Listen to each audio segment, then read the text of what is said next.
to you live unless you are an audio listener. It's time for Destiny Down Under.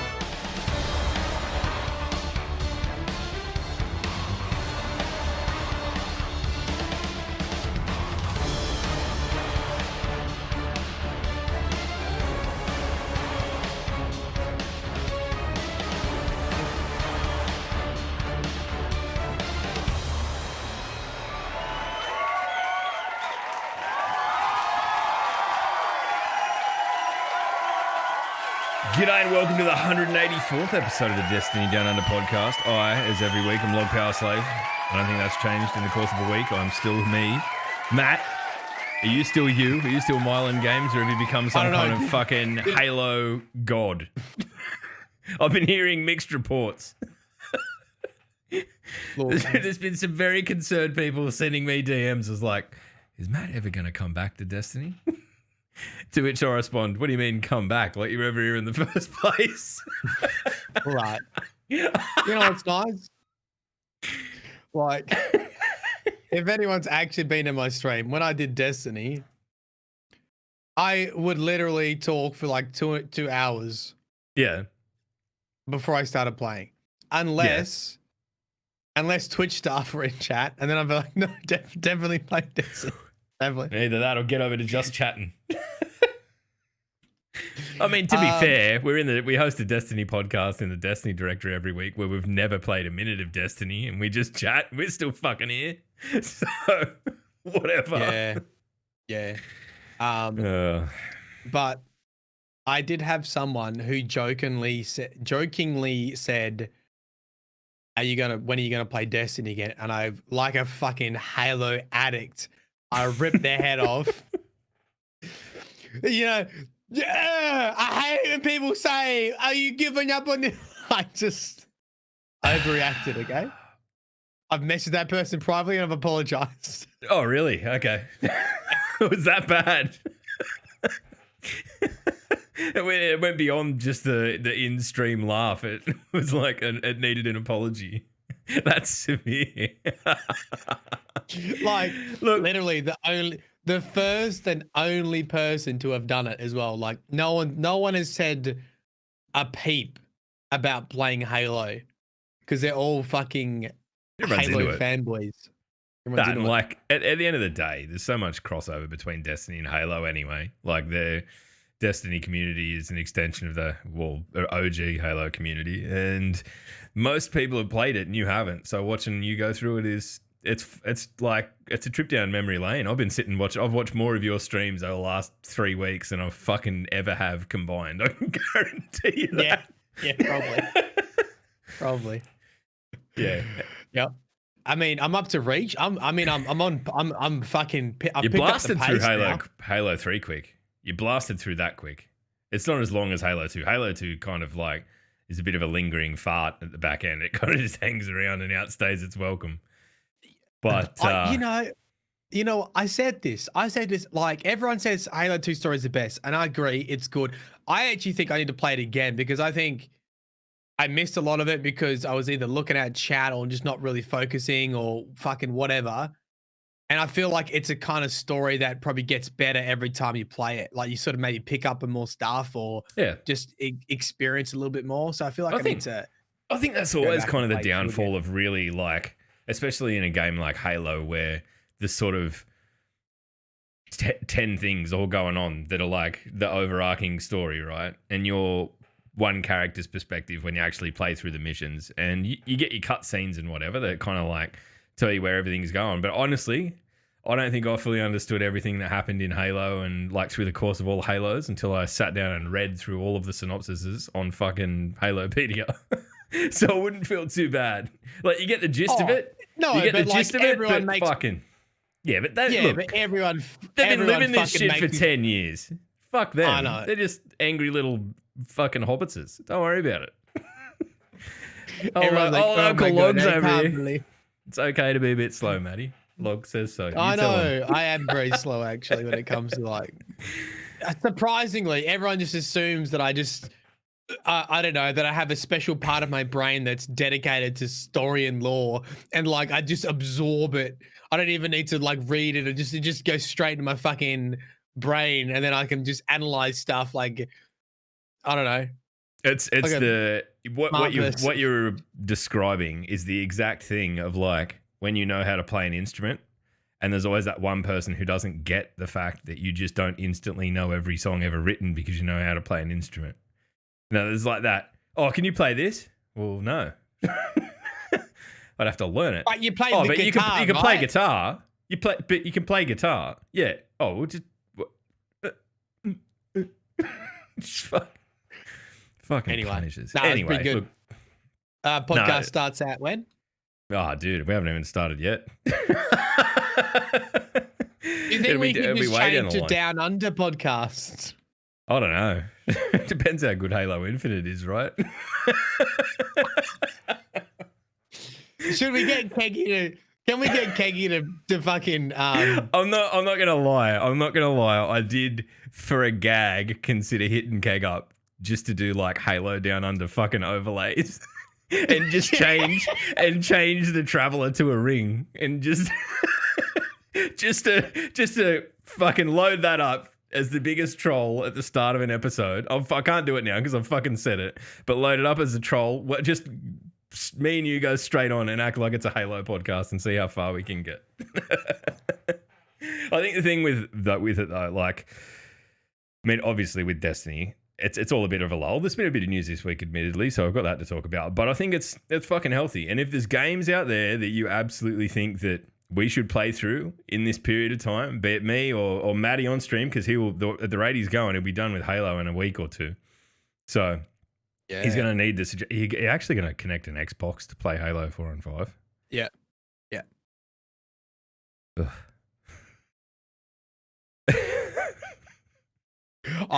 My fucking you know what you Elgato- should do? You should sit out on your lounge.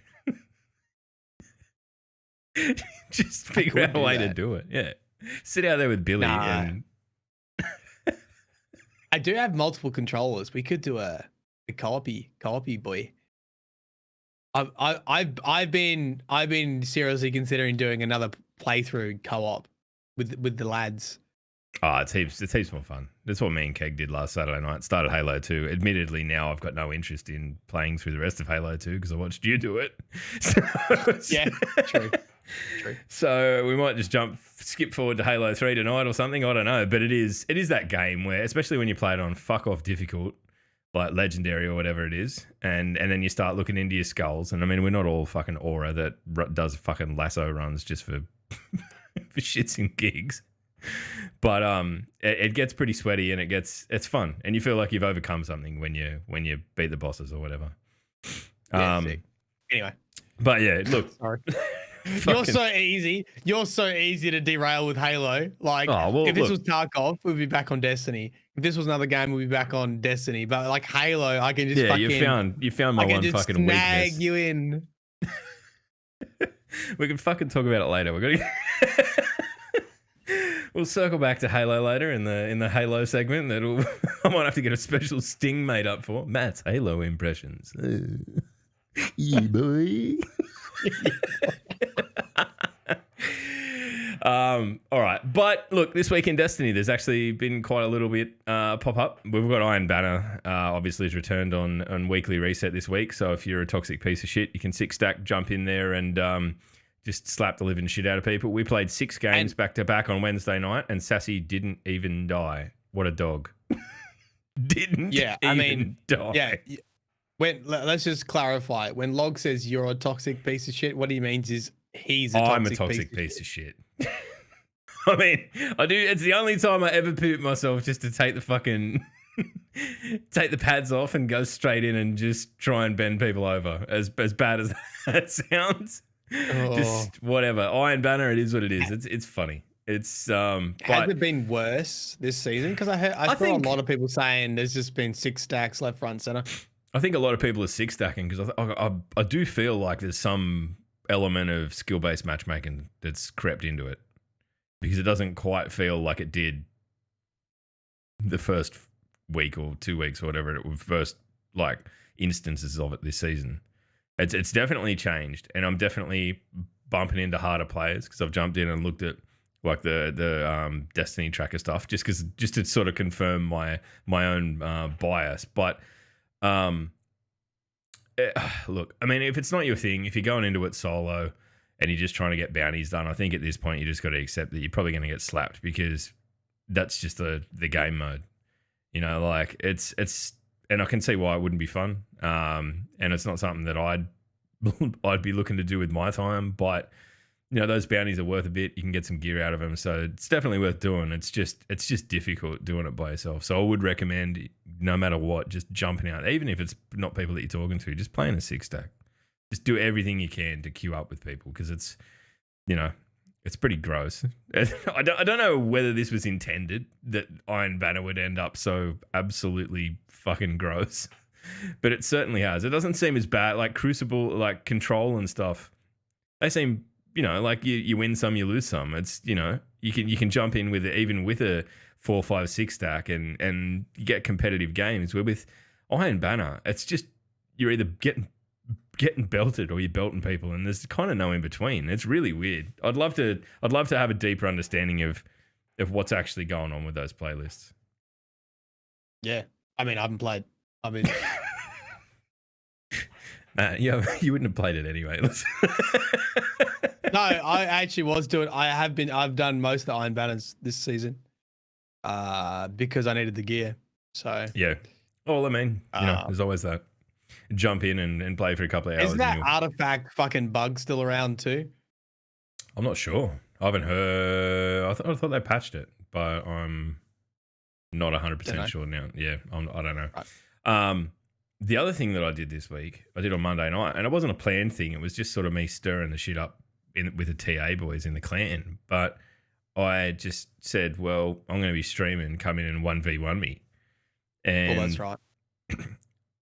Honestly, I had probably more fun doing that than I've had doing anything in ages. It was just great. Like, you know, like depending on who I was playing, it was either trash talk or sort of just wholesome. Like, yeah, good job, you know, like good game, rah, rah, rah. And then one of the boys would jump in and it'd be like it'd basically turn into basketball, but Destiny, just trying to sledge the shit out of each other. So I think it's something I might do more often and do that. Fucking Ninja came in, I took him on.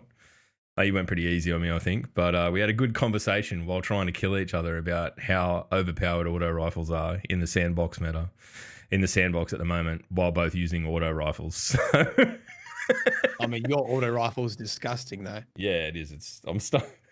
I'm starting to realize like I've got to wean myself off it because otherwise I'm just going to be actually bad when I'm forced to take it off or they get nerfed. It's turning into one of those things where it's just like so fucking strong that it's like, I don't know. And I find myself doing really stupid, cocky things with it. It's a summoner. It's a the trials one, where I will deliberately challenge sniper rifle lanes with it and win. And I know that I shouldn't be doing that, but I do. With a fucking auto rifle. Anyway. But big news of the week coming on August 11 is this year's Solstice of Heroes. So it feels like it's a bit early because normally this would be a bit of a lead-in event to the next DLC dropping.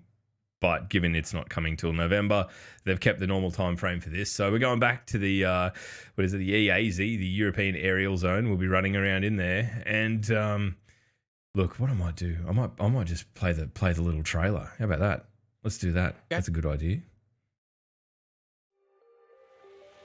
It's got some good music. I know that this is a strange time for a celebration. But the Solstice of Heroes is a time to honor the heroic acts of the Guardians of the Tower.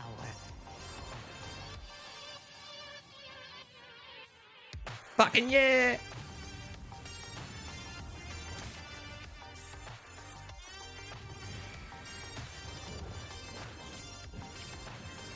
And Guardian, thank you for all you've done.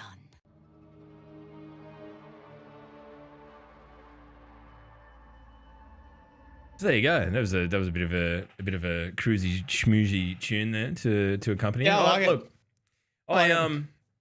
I've been looking forward to seeing what they were going to do with this, because last year it felt like Solstice was it kind of came into its own. It was a bigger deal last year than it has been in the past, except with the exception of sort of like that the very back end of D1.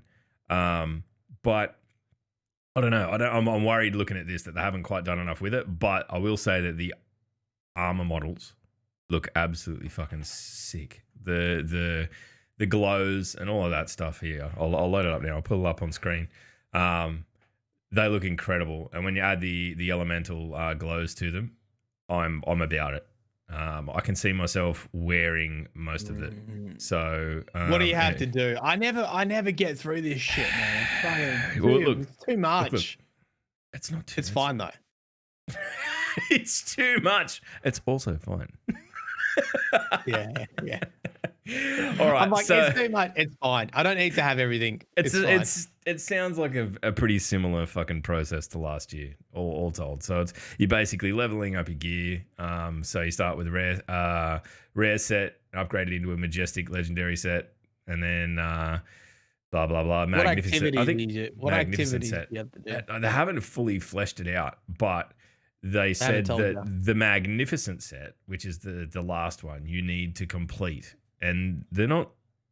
I can see people who aren't heaps hardcore being a bit butthurt, but at the same time, shit happens. Complete a Nightfall ordeal on the master difficulty, so that's hard. Complete a Nightmare Hunt, complete a Pit of Heresy, win 7 Trials of Osiris matches. I feel like that's going to be a sticking point for a lot of people, but I also feel like it's going to force people to go back into the Trials playlist. So if you just want to get your Trials fix against non-fucking recoveries and hackers for a week, the week this starts, jump into Trials, because everyone's going to be in there trying to get their 7 wins. You can do it. And complete a Tier 5 Altar of Sorrow 3 times. Yeah. So there's that. I think it's not 7 consecutive though. It's just 7. No, total, God, right? no. It's not. Wins. Yeah, sorry, I didn't. Yeah, 7 wins, 7 Trials of Osiris matches, not go to the lighthouse. That would be egregiously difficult at this point in time. And what was the master? Hey, do you think I'll get better at Destiny from playing Halo? Yes, but you know what? Actually, look, we'll talk about it in a minute. What I think you could do out of the back of Halo, because I think a lot of Destiny gets forgotten about in the story, and it's just an idea. But yeah, Destiny will probably Halo will probably make you better at Destiny in one way or another, because you're sort of forced not to rely on abilities, which is the thing that I miss most when I go back and play Halo. But yeah, like just to clarify, the Ordeal Nightfall is master difficulty, not Grandmaster difficulty. Grandmaster difficulty is the like slap your face off, where master difficulty is just, I think Jug said it, it's 1080. So you'll get in there, it'll be hard, but it won't be 1080 like that shit. 1080 snowboarding. Let's get into it. I actually played that last week. You played 1080. Who did you play as? Did you play as Dion? No, I was trying to remember how to do the fucking penguin snowboard. Yeah. Shit. You ride the penguin. That's a deep dive. Fuck. I think I played that when I was in about year 6. So anyway, that brief moment where I thought I was going to be a snowboarder. Little did I know. Yeah, no, we had a catch up with my old school buddies, and someone had a 64, and we had 1080 and 007. Have you played 007 GoldenEye? It was one of those games. It's awful. One of those... You think it's way better than what it is. It's so bad. Yeah, it's one of those games that aged well for about the first 10 years after it came out, and then it went off a cliff because it's just so fun. It's fucking, it is. I don't know. It's a single joystick. Yeah, it is. It's. I don't know. There's a lot of water under the bridge between then and now. It's a different world. Who'd you play as in that though?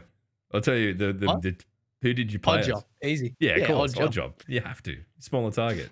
Genius. You move quicker because we're on obviously a normal TV, not one from the fucking whenever it was made.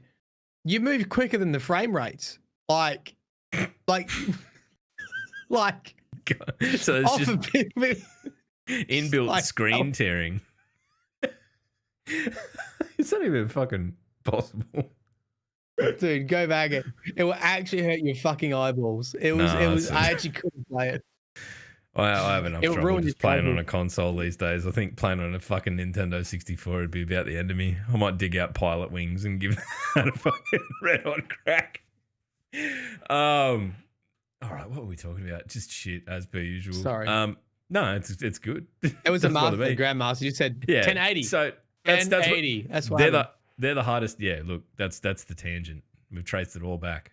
I think they're difficult without being egregiously difficult. And, you know, as much as the community at large has kind of abandoned trials, I imagine Bungie still trying to want people to play trials, given it was a game mode that only came out 6 months ago, if that.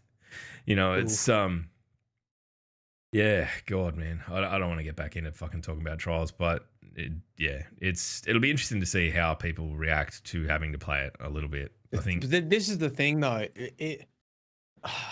It's gonna exacerbate the anger people feel towards cheaters, because they're gonna be forced to go into a playlist that has people cheating in it, and once that happens, there's 100% gonna be people like, I couldn't get my Solstice of Heroes because I just kept matching cheaters, and so I gave up. Yeah, I don't know. I mean, I'd like to think that they'll do something about it, but at the same time, I don't know what they do.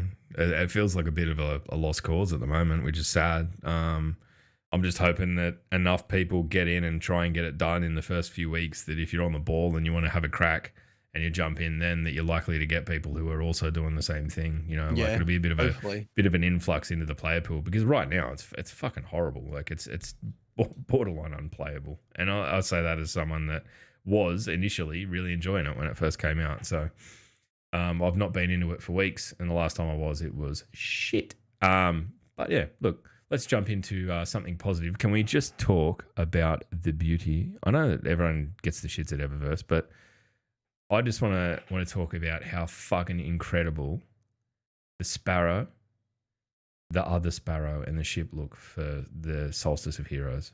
It is. Ooh, have a go at it. Have a go at the only thing I would hope for beyond that is maybe like put a gold and white shader on the ship. I think it would be incredible. It would be very pretty. Mate, I wouldn't be saying white shaders at the moment. Fucking hell. You're an idiot. Yeah, you seen that, all the Twitter posts about the white shader that's fucking like blue? No. Oh, that's what I'm talking about. Oh, I thought it was like a societal fucking comment. No, what happened? No. I missed it. No. There's a whole bunch of Twitter posts. It's meant to be like it's a white shader, and it says something like pure white. Chat will know. It says something like only white or something like that, and then it's basically all blue. Classic fucking Destiny shader, by the sounds of it. Even when they went through and they did that fucking update where they improved the fucking tiles of them all, right? What was that, like a year and a half ago or some shit? And they came through and like quality of life improvement. The fucking tiles actually look like what the shaders look like, and they still don't fucking match up. Sometimes you're like, this is red and black on here, and it's just like fucking red and gold. I don't know. I don't get it. I don't know. Obviously, it's a very, very complicated system. It's like the paint tins at Bunnings, where you pour some shit in and it fucking shakes and you get what you get. Right? It shakes a million miles a minute. You get what you get. Use it before it settles out. There you go. Yeah, right. Okay. I'm going to have a look at that. That sounds funny. The other thing. I saw it. I don't know if people were memeing or what it was, but I think I saw it a couple of times, so I thought it was something that actually happened. Destiny community memeing? Never. The other thing that was in the TWAB this week, and this was a pretty unexpected thing, like come out of nowhere. And if you were here before the podcast started, you've listened to 7 odd minutes of it. The lo-fi beats sort of versions of Destiny music. Fuck, I hope they put that on Spotify. That'll get an absolute slapping on Spotify. because it's just something you can put on that's not going to be copyrighted music. It's Destiny themed music, and it's pretty chilled. It's good. I would listen to it when I'm not in a metal mood. Yeah, it's basically what's it? Lo-fi beats to Super 2 Mylan games. Your name's in it. Yep. Synthwave TM. Yep. Synthwave. Yep. Chillwave. Yep. Synthwave TM. That's about it. There's a few rats and mice of known issues that have been fixed and stuff in the update. The other thing, and I think it's worth fucking calling out, the G1 montage that came out earlier in this week. Honestly, even on the podcast, we've like thumbed our nose at fucking montages because we were that fucking sick of them. But it's movie of the week this week, and deservingly so. The edit quality of that fucking thing, I reckon, honestly, it probably it's cost more. There's been more man hours go into this than the entire fucking OG X-Men series, almost certainly, right? It is fucking insane. So go in and have a look. You'll recognize some of the names, Panda and Hush and all those dudes.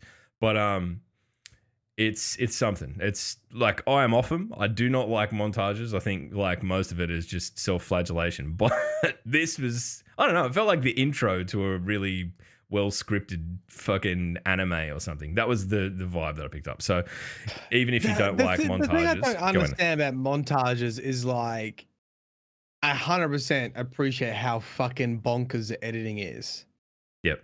But it's also this aspect of, if you edit it too much, it removes it away from seeing the actual gameplay. Yeah, true. Yeah, you really, and it is. Look, that's probably a fair criticism of this, in that there's like seventh columns and shit in it that are edited to nearly just the point of the shot. So it's like bang, bang, bang, bang, bang, bang, bang, bang, bang. Yeah. And you're like, it's intense. Cool. It looks cool. It's like a fucking action movie trailer, but yeah, I'm picking up what you're putting down. It doesn't, you can't learn anything. Not that I have any issue with it. I just feel like there's something missing. Like, I feel like you could take that, and rather than it be a montage, you could, I don't know, you could just grab those editing skills of Destiny, that power, and use that power for something else. Do you know what I mean? Like what? I don't know. Like fucking law. No. Here, use your magical editing abilities to put cunts to sleep.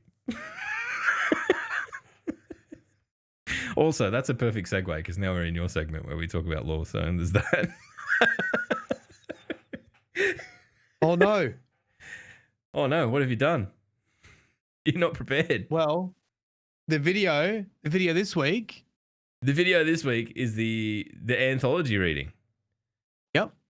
Well, what you're going to need to do is tell the backstory of the anthology reading. And I've seen little snippets of it that Nick did the edit of. But where you set up at your mum's. Yeah, in the good room. In the good room. Oh, yeah, that's right. We've covered it a little bit on the... Okay, so the backstory is this. I should have finished my PhD in July. That's when my funding ran out, and I thought, fuck, I better get a job. And I sort of thought, well, I like this whole YouTube business. I better give this some more serious thought. Yep. And so I started streaming more, and then wanted to make sure that I gave people content for their money's worth, rather than just paying money because someone might like you. I thought I'd better give you content. So I made a fucking ludicrous goal of 1,000 subscribers for a Destiny Grimoire anthology reading. And classic Destiny players basically brute forced it. I didn't realize that there'll be like maybe five fucking people that donated 900 subs. Jesus Christ. So what you're saying is this video is responsible for plunging people into poverty. Yeah. Like, you thought coronavirus was bad for the economy. Fucking Mylan Games fucking law reading. Send all your money to Australia. Send it to Anyway, Oh, dude. so it was quite effective. So then I was like, oh, for fuck's sake, now I've got to read the anthology book. And I joked that it would be a fireside reading. So now we have a fireside reading. It's all been recorded. It was at my parents' place.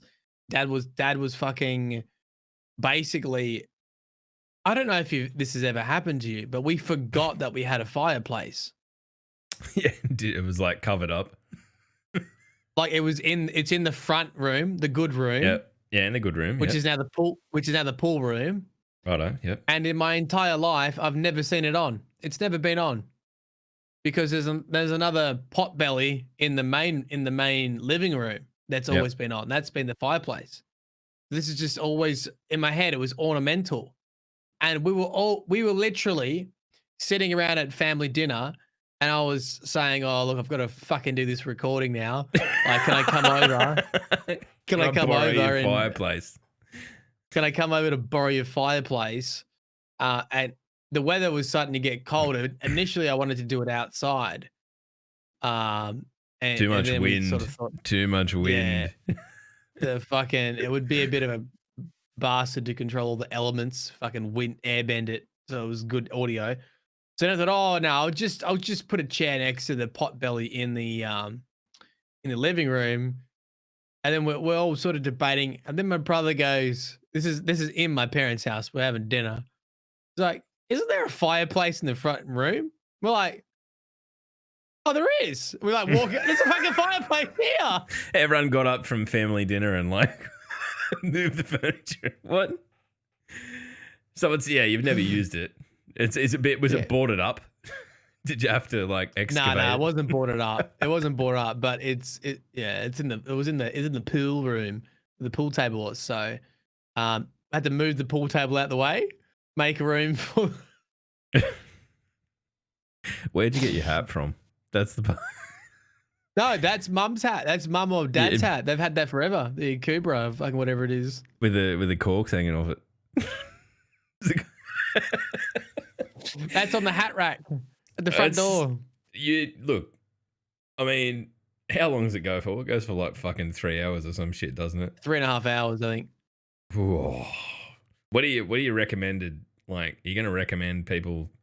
I don't know. Like, have a lie down and listen to it, or fuck. So it's a big job, one of the man. things That's a big job. There's obviously a video portion of it, like you can watch it, but there's literally nothing happening in the video. It's just me sitting on a chair.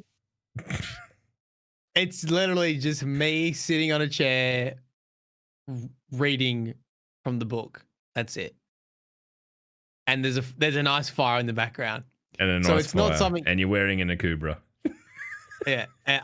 And oh, by the way, this shirt got it from fucking the Reject Shop, which I had to explain to the US audience. I don't think they have Reject Shops over there. Well, like, they don't have what? How could they not? Like, it'd be like a thrifty nickel or some shit like that. Yeah, like I know, but they didn't know what I said when I said Reject Shop. Do you know what I mean? Like, yeah, I mean, Reject Shop admittedly sounds bad for anything that you would be selling, because there's shit in there that's okay, but it like reject, it just sounds fucked. I got the flannel from the Reject from the Reject Shop. For like $5 or something. Mate, that and thing, you know what? Just don't go near an open flame. Fuck, please. No, it's not. It's proper, mate. Oh, I have doubts. No, it's proper. I have doubts. Look, I know this shit. This is my industry that we're talking about. Flannels. The ironic thing is, it's the most comfortable shirt I have. And Danny's like, I kind of like you in a flannel. And I'm like, look at us. We're fucking twins. Dude, wow, no one told me how comfortable flannels were. Do you want me to tell you how the next 5 years of your life pan out? So we're on the same trajectory. I'm mini log on the same trajectory. Just fucking 5 years back. Few differences. Different coast, but no, they're the best. If you don't like flannels, you're just kidding yourself, because you really do like flannels and you're just telling yourself lies. That's the truth of the matter. Everyone likes them. No, that's good. I mean, look, have you got any plans to cut it up and do like a podcasty audio thing with it? because I think that'd be pretty. People would be into that. I believe. I'll put you on the spot totally about it, but yeah. Okay, so I guess what I was going. So this is sort of a reward for people who supported the Twitch, and also sort of a announcement of the next goal. And the plan was, I don't know if we'll get there or not, but the plan was that if we get to 1,000 non-gifted, just to take out the people who are gonna fucking gift 900 subs just to push me over the line, 1,000 people to join and do non-gifted. That would be enough for me to start moving away from YouTube as a platform, as my sole sort of income platform, and start Marlin Games being on a podcast type of platform without ad revenue, etc.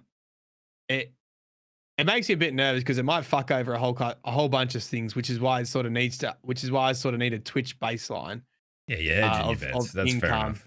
I think everyone understands that at this point, that it's something that you've got to balance. You got to live. You got to eat. Yeah. Because right now, there's only one place you can get my videos, and that's on YouTube, and that's where all my sponsors are, and that's where everything is. So just sort of fucking nuke it. No, it would still go up there, but I have a feeling a lot of people will gravitate to the audio only versions of stuff. So it could potentially impact the amount of views and sponsorships over on YouTube. So it's sort of like a next reading and big goal of helping the Twitch move along would be to start providing some audio versions on other platforms like your Spotify's and your podcasts, and you can just listen to it wherever you want. I think and obviously we've had this conversation in the past. I think it super lends itself to it. I think it'll work well, and if you can get yourself to a point where you're comfortable doing it, then fucking happy days. I think a lot of people would be super, super, super appreciative of it and be all over it. You could be the next Joe Rogan. You're certainly not going to do it on this podcast. I don't know, mate. We have pretty good shit takes here too, to be honest. Oh yeah, Ken shit take, Ken Boomer, the DDU down under, DDU down under with the Destiny down under now. Fucking hell, we've got our own MCU. Look, well, that's good. I mean, I'm looking forward to having a listen. I'll probably just stick it in my pocket and have a listen while I'm piss farting around doing work. At work. I think that's the other thing about audio platforms is it's just so easy to listen to shit while you're, doing something you don't need to be thinking about. Good. Well, what we might do, we might open up the chat. We'll get you guys in here. We'll make you YouTube famous. Have you tried DMT? Have you tried?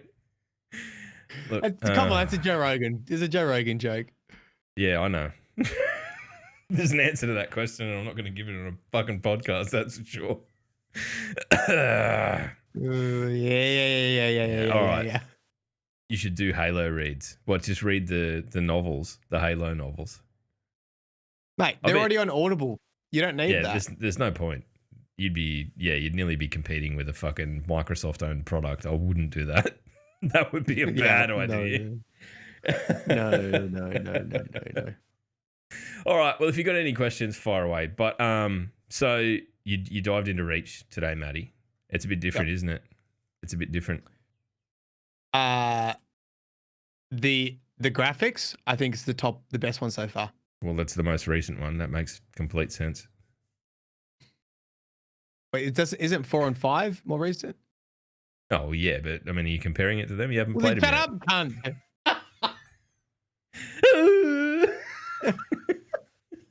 No, because don't people always prefer Reach over 4 and 5? There's something special about Reach. I think technically it's 4 gritty. and 5. It's gritty. Yeah, it's kind of got like and even more so in ODST has it to an even greater extent. But there's like a noir vibe about it, if I'm pronouncing that correctly. Like that kind of like it's like where it's not quite pitched the same way as when you're playing as Master Chief, where you're the world-beating fucking green-suited god, man. Fucking go and kick everything's fucking head in. It's a step back from that. It's, and the thing that I'm looking forward to you kind of going through with it is that you've always sort of spoken, your appreciation of the Halo characters like Johnson and, Miranda Keys and all that sort of stuff, Cortana especially. You kind of go, okay, cool. This is more like they're with you all the way.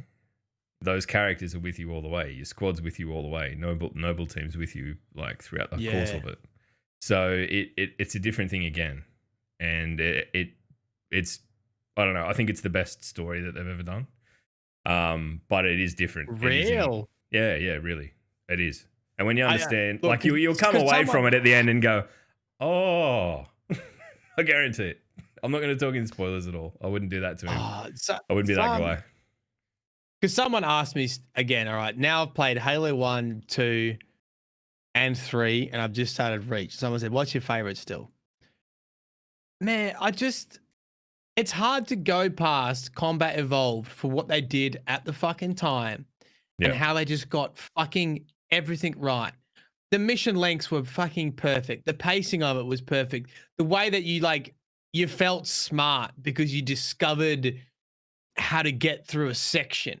And then just when you were getting comfortable, they would go, all right, now it's a sniper mission. And they're like, oh, this is fucking sick. And they're like, okay, now it's a Warhog mission. Like, oh, this is fucking sick. All right, now it's a bridge mission. Oh, this is fucking sick. Oh, now it's a Banshee mission. You're like, it just never slowed. It just never dulled the whole way through. It just fucking blasted through. And the music, the uniqueness of it, I don't know, man. I still think Halo 2, everyone says it's the best story. The remastered cutscenes are fucking amazing. For mine, Halo 2 is like the Empire Strikes Back of the three of them. And obviously it's the middle one. It's kind of, they knew at that point that they were going to be turning this into an ongoing franchise. There was different considerations at play. They introduced like a much wider universe than they do in CE. And I think that kind of it's cool, but it's almost like it got too big too quick. And you kind of... Oh, yeah, I felt that. Yeah, it's kind of so much to try and take in. I felt a bit overwhelmed. I felt overwhelmed, especially when everyone's like banging on in chat and telling me all this other bullshit. They're excited. I love They're that just too, because there's appeal to it's a bit like Destiny in that sense. There's definitely an appeal to knowing there's a bigger universe that you can discover and maybe not being ready yet to start reading books or to work out what it is yet. But there's a nice appeal when there's it's bigger than you and your bubble of, activity, and there's stuff going on. And in fact, they introduced the Arbiter. I mean, the things that they did in Halo 2 is you got to give credit for too. You're like, what the fuck? You play as a fucking enemy character. Like that in itself is it's a huge twist. Look, I don't think it's not. It would have definitely been done before that, but at the same time, it was not for me. I don't think there's anything super mechanically different between playing as Chief or the Arbiter. Right? You basically still walk at the same speed. You get the invisi thing. That's it. It's basically the fucking same. Right? It's just you have access to a different suite of weapons. The thing that it does is it kind of gives this depth and humanizes the just kind of nameless aliens and it tells the story of the elites. And I think that was a super compelling way of doing it, because it kind of resolves itself by the time you start Halo 3, and then the elites are, spoiler alert, on your side. So it's, I think and then I'm just screaming at Arby the whole time. I just love him now. He's just my favorite case. I've got one. I think it's upstairs, but I've got an Arbiter. I've got a Chief and an Arbiter and the big Noble statue that have stayed in here. I can't bring myself to. So I'm like, I haven't played Halo in years, but still, I need to dig him out. So good. But yeah, look, I think. Look, we're getting carried away with Halo again. And you know what? I'm not even sorry at all. I don't. If you're upset, cool. Go and play some Mind Banner if you really want to get upset.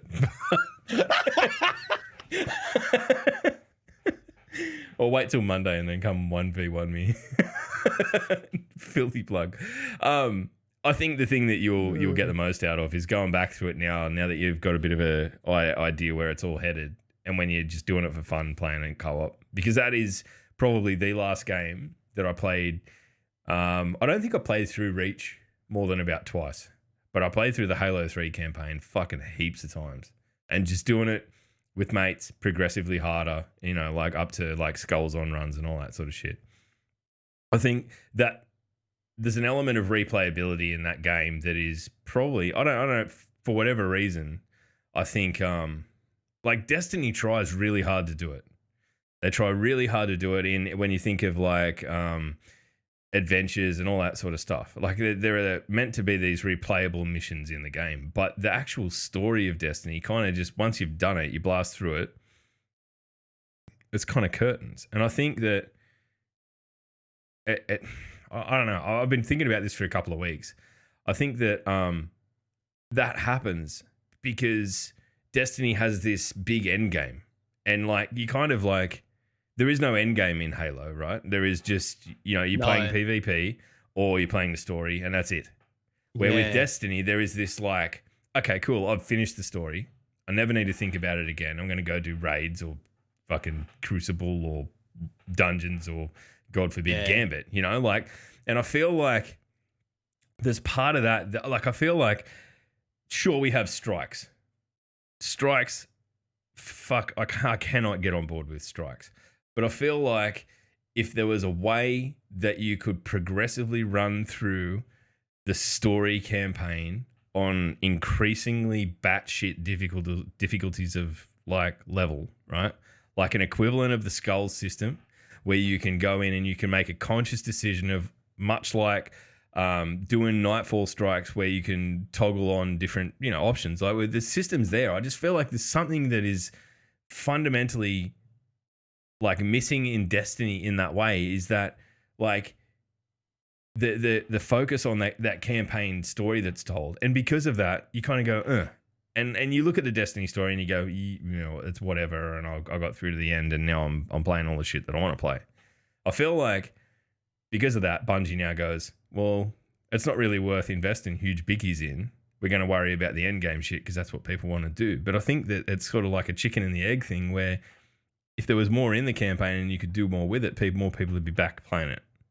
It wouldn't just be a go and do it to get gear. Think, I don't know there's something about Halo combat with the way that the enemies are placed in an encounter, the weapons that you get given, and the AI that assists you, that has this magical fucking formula that is real. Super.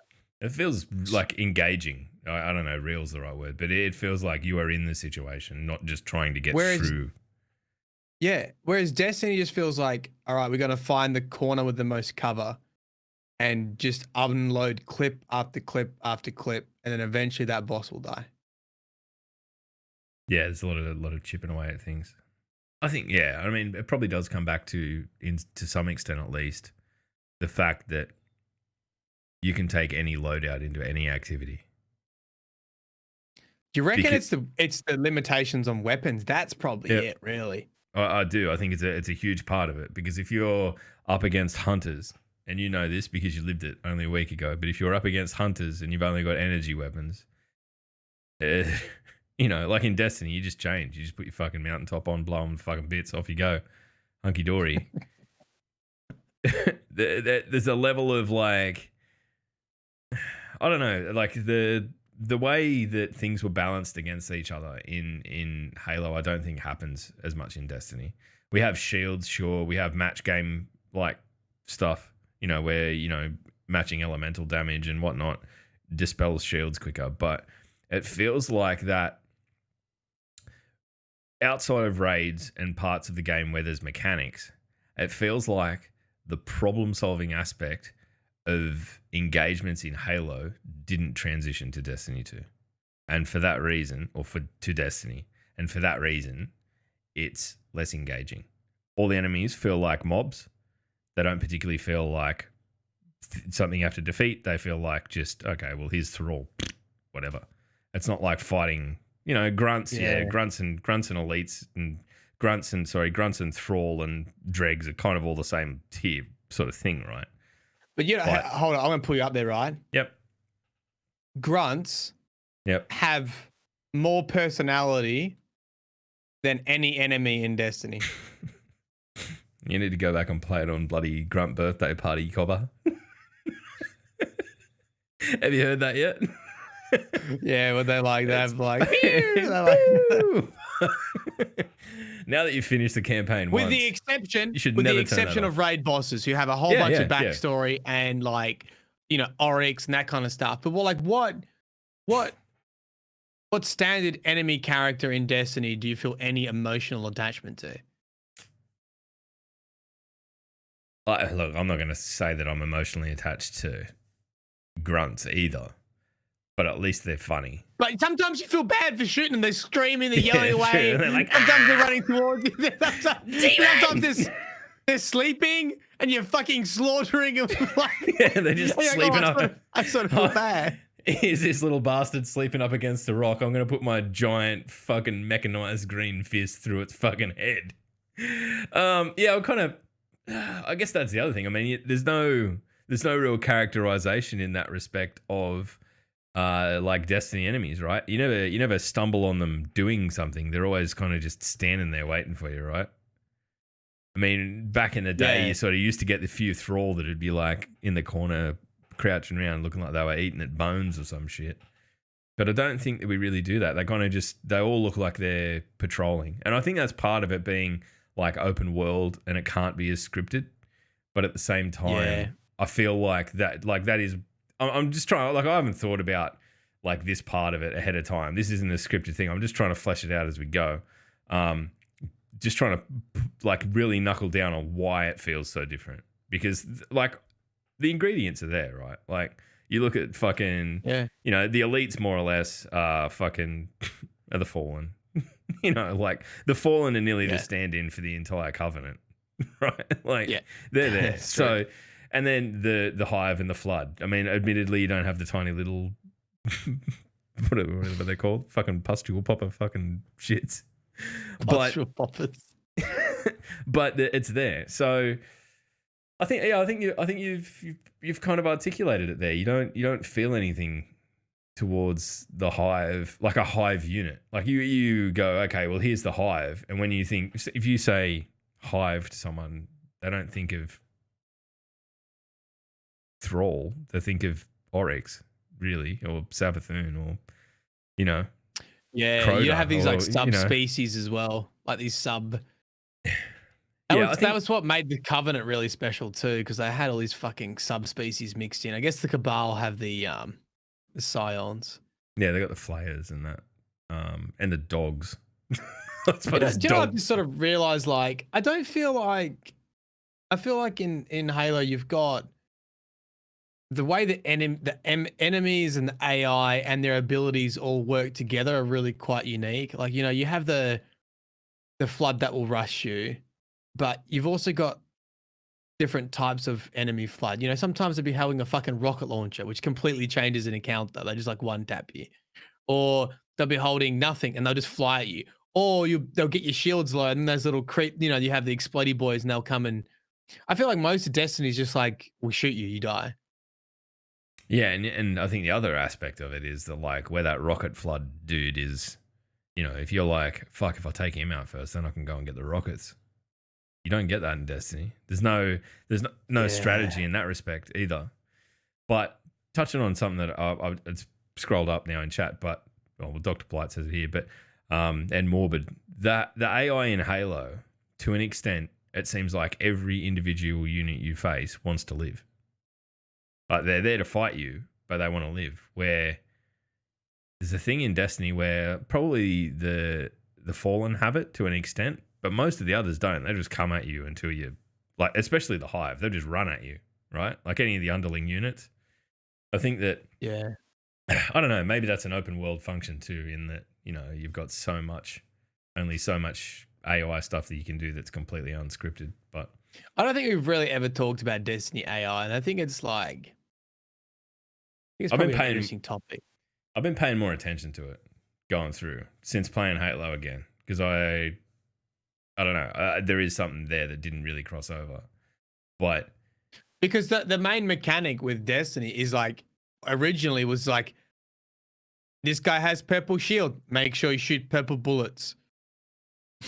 Like, you know, like that. yeah, it's more of that match game element. kind of thing. Yeah, But, it's I mean, hard. imagine if you had to pick up your weapons, that would make it so different. But even if that was just the campaign, right? Like even if just in the campaign you didn't build your own loadout. I know that like it's at odds with the whole building your own character and all that sort of stuff, but it feels like if the campaign of Destiny,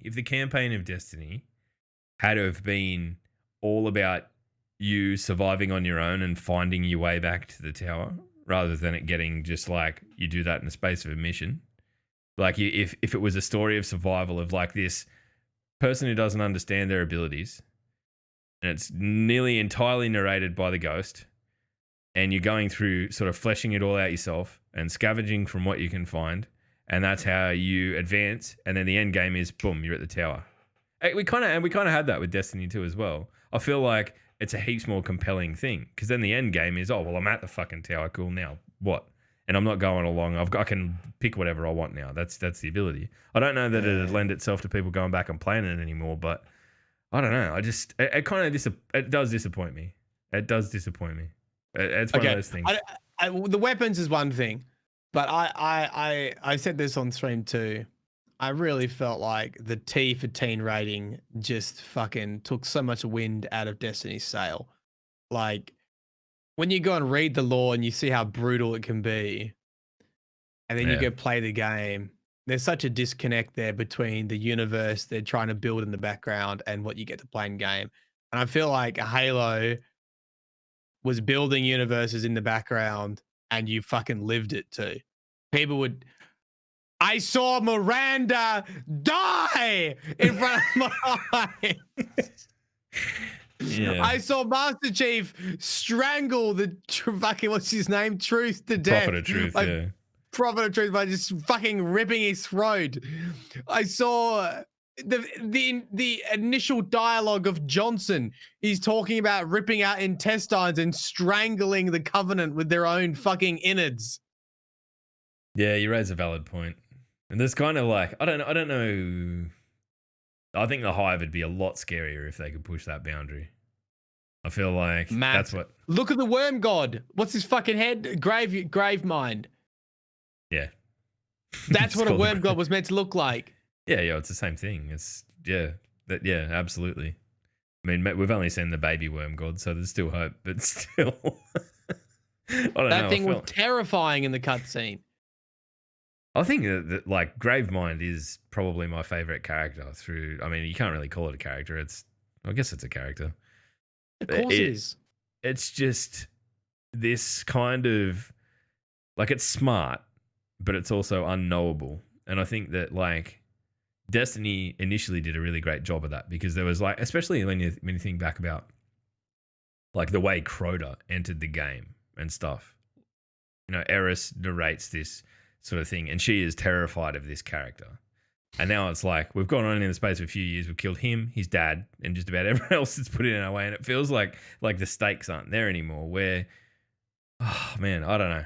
I feel like I'm just rambling. I definitely am rambling, but there's just, I wish I could write down on an A4 piece of paper the things that they need to just go, this is the thing that needs to go here. That, I mean, obviously there's people that get paid fucking squillions to do that, but it's so hard because they're so vastly different games. And I think everyone looks at anyone you just look at the surface, like, yep, sci-fi first person shooter, and you're like, fuck, just take the magic of Halo and put it into an MMO. But it just doesn't work.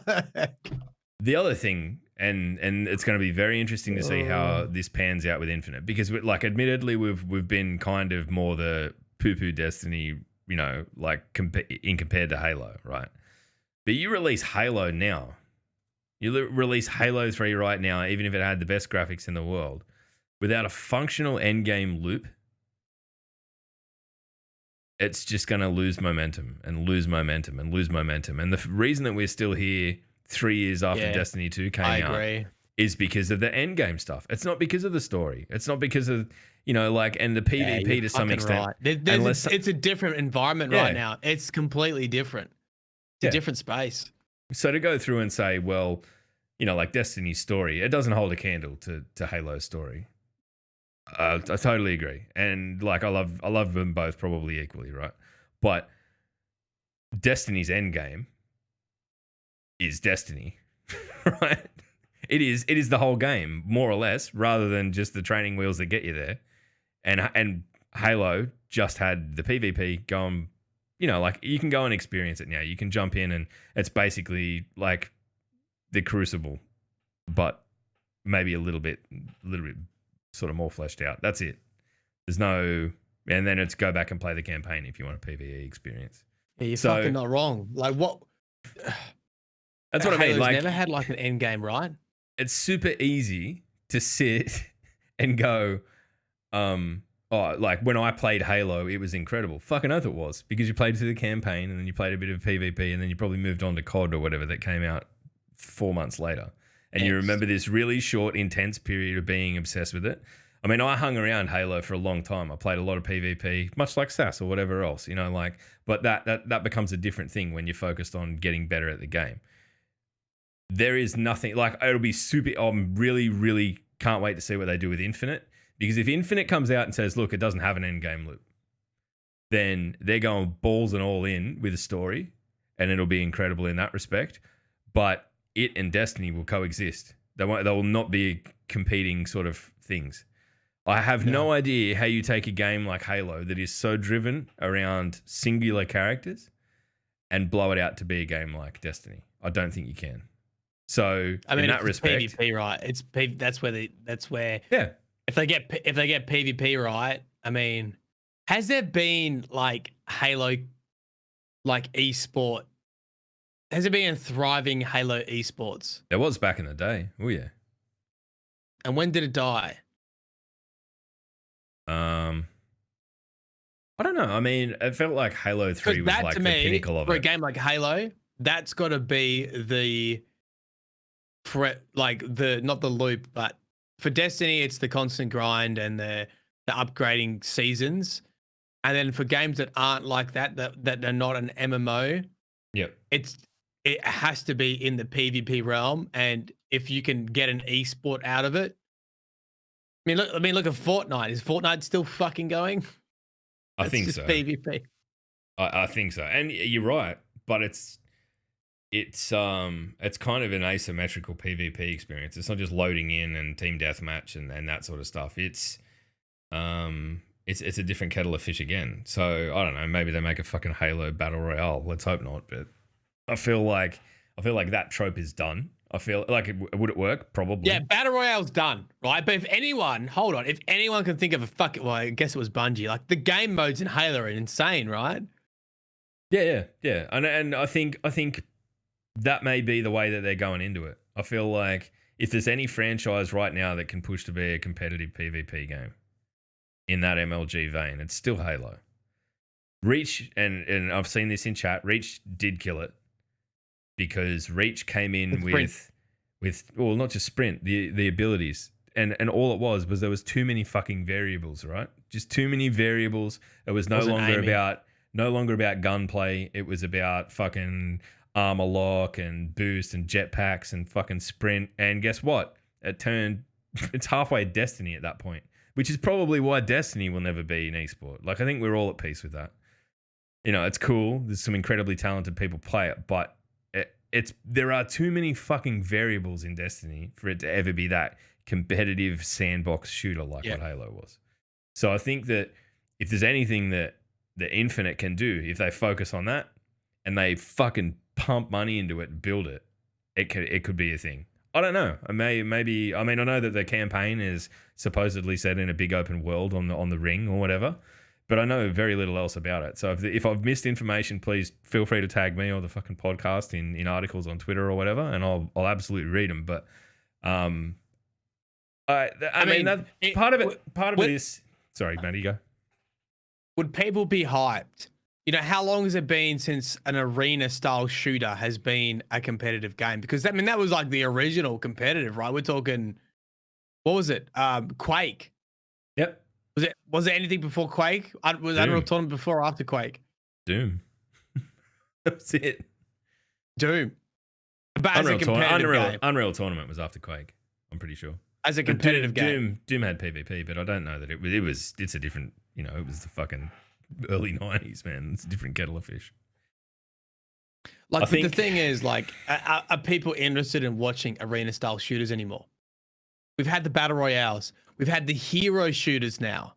We're in the era of hero shooters with the Valorants coming in. We've had Fortnite, which did battle royale but put a spin on it with building, which was its 100% its uniqueness to the game. Yep. Yeah, so you've got like Valorant and Overwatch that sit in that hero shooter, right? And that again is made competitive by the fact that there's a sort of known sandbox there of these are the characters, and there's probably a meta of characters and stuff. It all comes back to like, if you can strip all that shit away and everyone enters on a fucking equal footing, it's heaps more engaging. And I think that like, well, the thing is, they're gonna have the grapple hook, right? So you're gonna have a grapple hook. Yeah, maybe that's a PvE fucking thing and not a story thing, and not necessarily. But do you think if you just had grapple hook and no sprint, maybe? I don't think sprint is the thing that fucks it. I'll say that. I don't think sprint. You give a lot away when you are sprinting, right? You basically are like putting yourself in a moment where you can't shoot back. Yeah, right. To be able to move faster. I feel like that's a trade, and I feel like it's a common concession in modern games. And to take that out of a game like Halo now, after it being a staple of the entire genre for a fucking decade, would feel like shit. It feels like shit when you go back and you play Halo 3 and you're like, why am I walking everywhere? The fucking world is ending. I've got to stop this shit. Why am I just walking? The amount of times I tried to instinctively sprint in Halo 2 the other night was absurd. Oh, yeah. Do you know what I said in my head? And I know it was like a bad thing to say in my head, but I thought it was funny because I don't know enough context, and I think it would trigger people. It's sort of like, well, you better say I haven't played. Yeah, I'm gonna say I haven't played Halo Wars. I just know it's an RTS. So in my head, I just said Halo Wars MOBA. Let's compete with League of Legends. Make a Halo Wars MOBA. It will work. There's nothing wrong with Halo Wars either. It's just not. It's not my cup of tea. I mean, it is Halo. It's, you know, it's all the units are the same. It's kind of like comparing fucking desktop Warhammer to, you know, fucking one of the Warhammer games. It's like it exists in the universe, but it's completely different. I heard the cutscenes are good though. Yeah, they are. I think the storytelling in it's just as good from memory. I'm not sure now. I'm trying to fucking think back. It's been a long time. I don't know. I mean, I don't think we've answered anything here talking about this, but I think it's been a like what I would like to see. What I would like to see is Destiny go along the line of sort of your own character narrative driven end game. I'd like to see them focus on ways to implement a bit more meaningful story. But for Halo, I'd love Halo to be the incredible one-off campaign that you play, maybe something that you can go back and do at harder difficulty levels, and for it to be a fucking absolute tight as nuts PvP arena shooter. And because I think that, you know, everything comes back around, and it's been fucking a long time since that has been at the forefront of what is popular in gaming. And I feel like the way, you know, you look at some of the skilled fucking players that we have in the Destiny community that could absolutely transition over to a game like Halo. And if it is protected from fucking cheaters, it is incredibly competitive. If there are tournaments, it will build its own following, because the game has always sort of been on the cusp of that. They need to just strip all the variables out of it and go back to what it is. Halo 3. So what I'm hearing is you want to start a PvP clan. Is that what I'm hearing, Look? Nah, dude, I'm fucking way too Am I on the team? Not at the moment. You gotta fucking prove yourself. Yeah, I know there's an anti-cheat on the MCC, but it's an anti-cheat on fucking 15-year-old games. Like how... I don't know. God knows. All right. Well, look, if you've got any questions or any comments on what we just spoke about, go for it. Now's the time. You got a couple of minutes while me and Matt fucking chill out and wind down, and I'll figure out who we're going to fucking share this fucking shit show with. But I don't know. I mean, look, obviously Destiny's in a lull, so we're not going to beat ourselves up too much for getting off topic and doing some comparison between Destiny and Halo and that, because I feel like it's worth it. You know, like I think there is definitely a space for both, and I want to see them both do well. The end. Favorite part of Halo 3? Maddie, I'll let you go first. You most recently just played it. Oh, dude, the last back end of Halo 3 just takes it from a 10 to 10 out of 10 to fucking 20 out of 10. You're riding a fucking warthog through the collapsing escaping fucking that. station. Miranda dies, Johnson dies. I mean, come on. That was epic. My favorite part in that game is when you kill Prophet of Truth. When you go up that fucking thing and just, yeah, you're just like, you son of a bitch. I mean, my probably first favorite experience of Halo 3 was getting the grab hammer. That was pretty fucking cool. And just beating the beating the ever living shit out of anything that comes near me. Storming that tower with the grab hammer and rockets and stuff was pretty cool against the flood.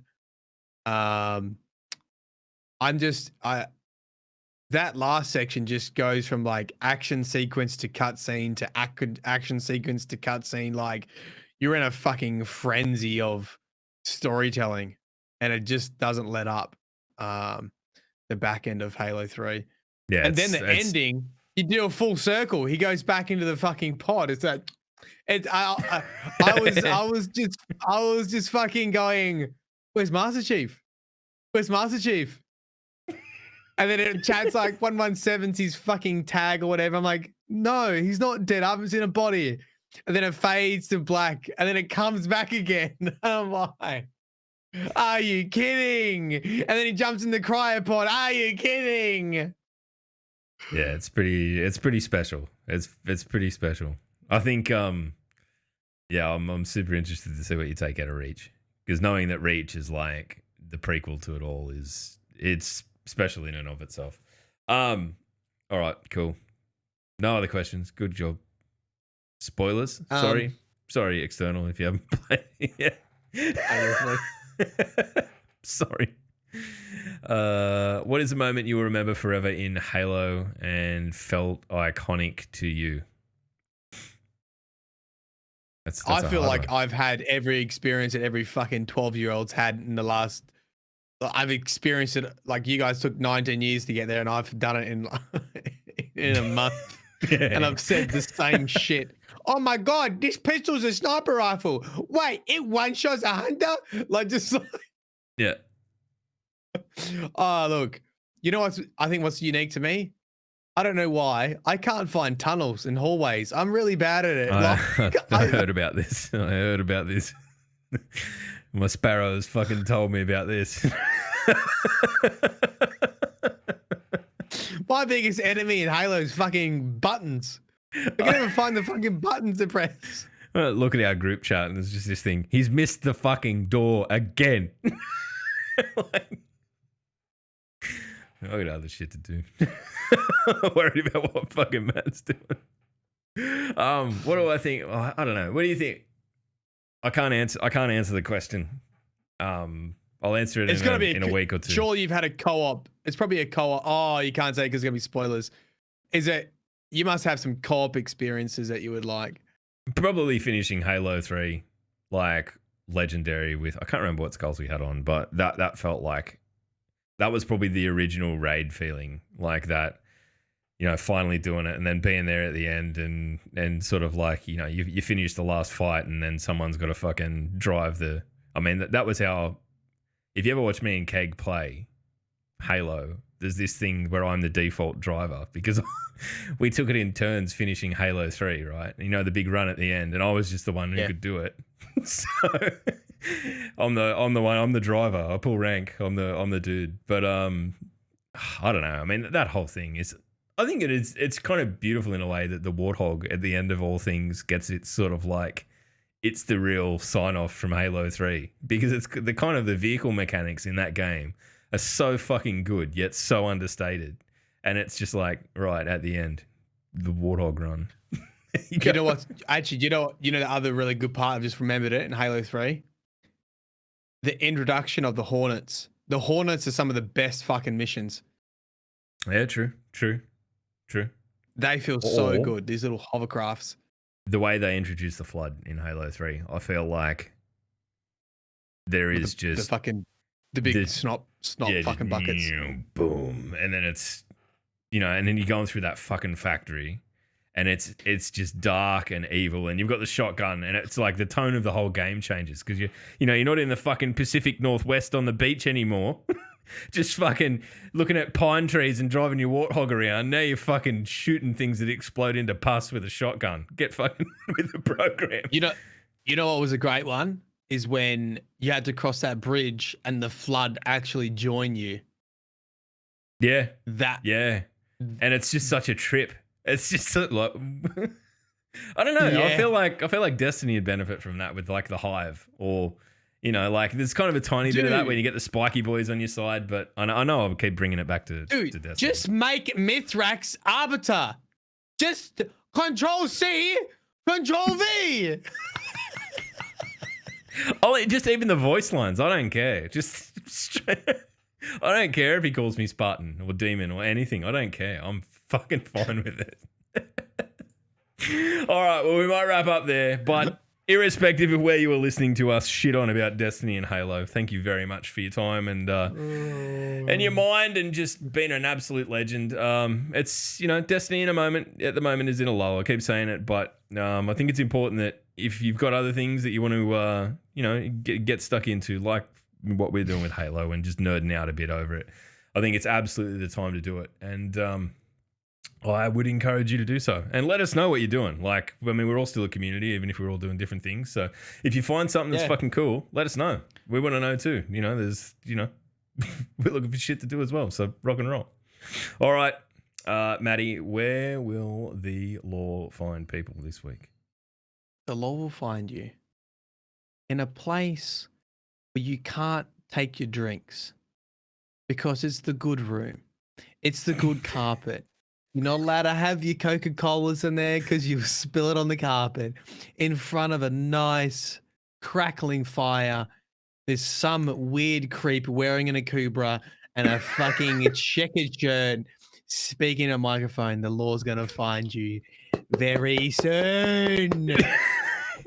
I just realized that you basically did a law reading dressed as fucking Jeff Jarrett's character from Wolf Creek. Jeff Jarrett will find you.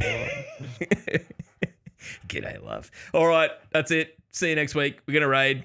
Stick around. Show them a good time, yeah? Bye. Right, bye. Oh, where's the button? Fuck's professional podcast, by the way.